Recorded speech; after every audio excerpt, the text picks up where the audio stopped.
Did you have any indication that this was in the cards, Marty, or you heard when everyone else did? No, we heard when everybody else did. This was a surprise. There's been a lot of banter back and forth with and pressure for Mr. Sloan to retire or move on, and that would clean the slate.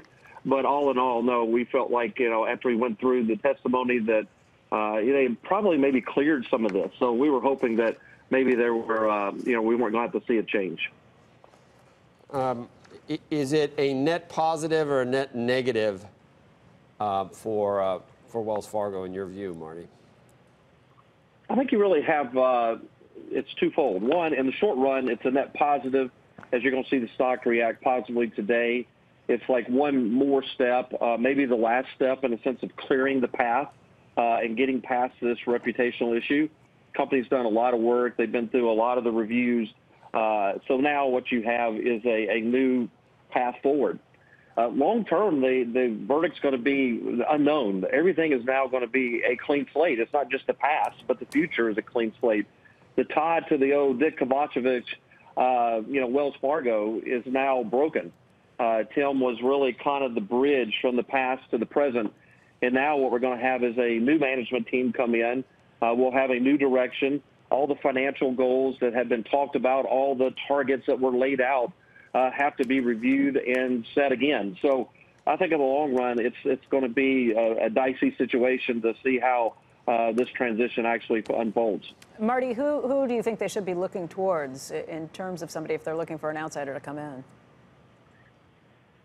I mean, really, that's in the banking industry, there's few pillars that you would have out there that would be able to kind of step in with the legacy that Wells Fargo has. It's really this bank that's been a part of the last 30 years being one of the real high-performing stalwarts that everybody kind of looked to. This now is going to transition to a new flavor, a new feel.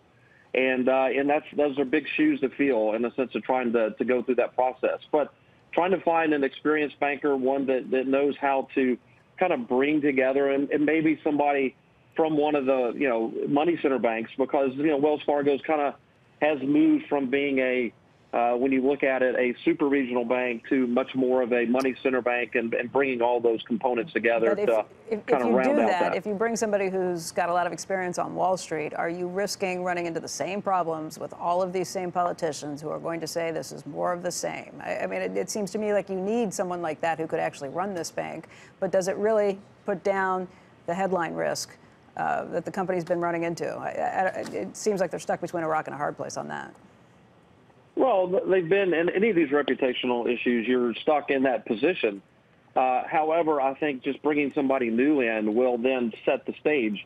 And you have to remember that you have, Betsy Duke as the chairman, who has a great reputation, and people should really look at, that transition as being a really positive from that standpoint. So we have the guidance, the reputation, and what you need to be able to address all that at the very top of the company. And then underneath that, what you need is somebody who, like you said, has the business experience to be able to make sure that one of a very important financial institution in our country is back on a strong setting and moving ahead in a positive way. Yeah.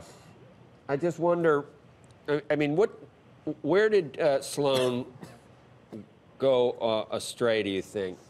How could it have been different? How could it have been seen as really the guy that was perfect for the job?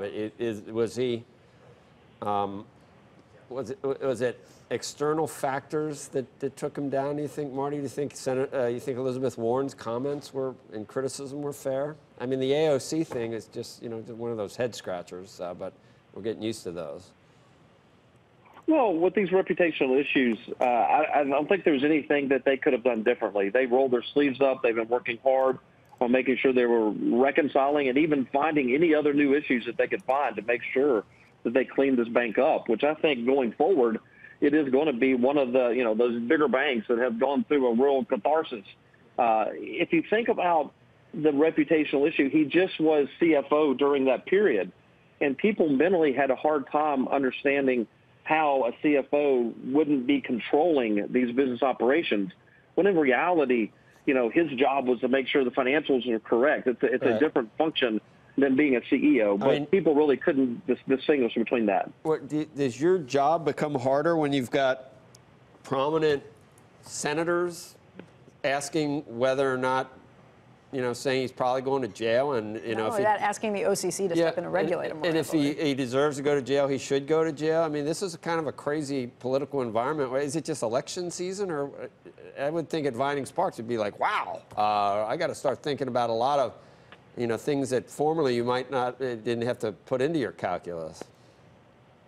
Well, yeah, reputational issues are things that are tough to kind of watch, and as they develop or actually plan for. But yes, this thing had legs to its own. It was politically charged. That is part of the world we live in today. Communication and the way that things kind of are pushed around is something that we have to deal with. But again, these things all have a life. Go back to J.P. Morgan in the well issue. It took them 700 days before they got to the worst relative performance in comparison to the banks.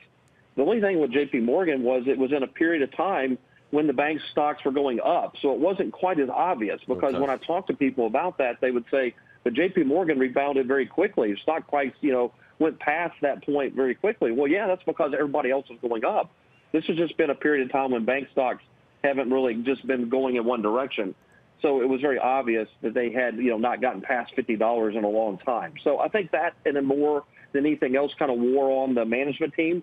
And I think Tim Sloan just looked in the mirror and said, look, if I have to go to really purge this issue out, then, why don't I go ahead and move forward?